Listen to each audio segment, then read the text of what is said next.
So he just did the prayer. So I forced myself and offered the burnt offering, 1 Samuel 13, verse 12. So Samuel rebuked Saul.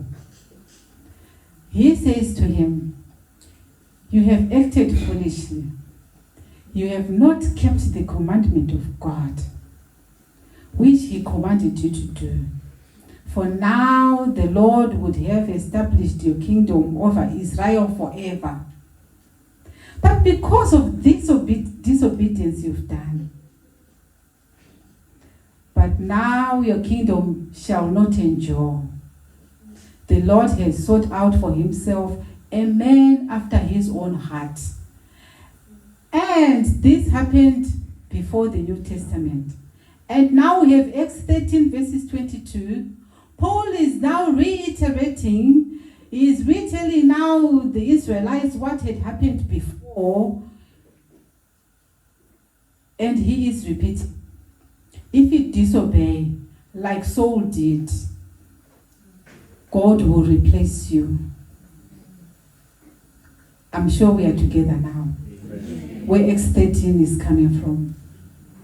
Yes, Paul is just retelling the story that had happened before, during Saul when he was a king, and when he didn't listen to God, when he did the prayer before God said do it, when he did the prayer when he wasn't supposed to do it, he wasn't a priest, he wasn't a prophet, but he took over and he did the prayer.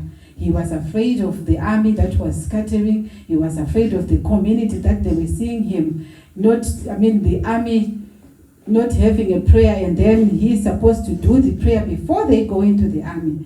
And God is saying, if you disobey me, there are consequences. And the consequences are, like I did to Saul, I will remove you from being a king, like I did with Saul, and then I had to give David that throne.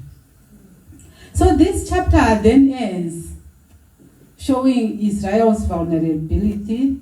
The Philistines had blacksmiths, Israel didn't. They had no swords, they had no spears among them, but God had taken over. I'm just going to look at the key lessons that we are learning from a heart after God.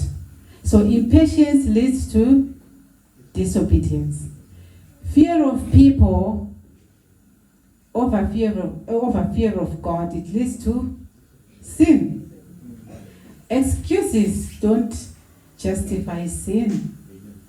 So justified instead of repenting.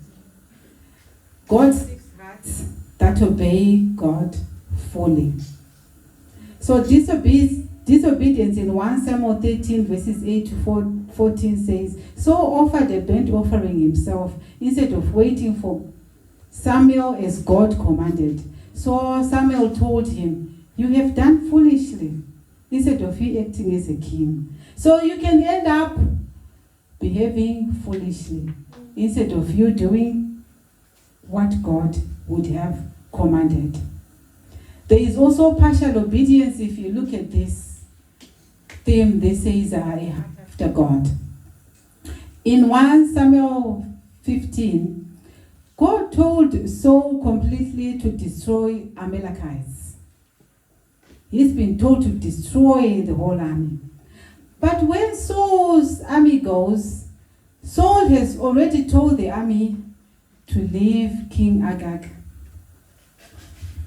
and the best animals.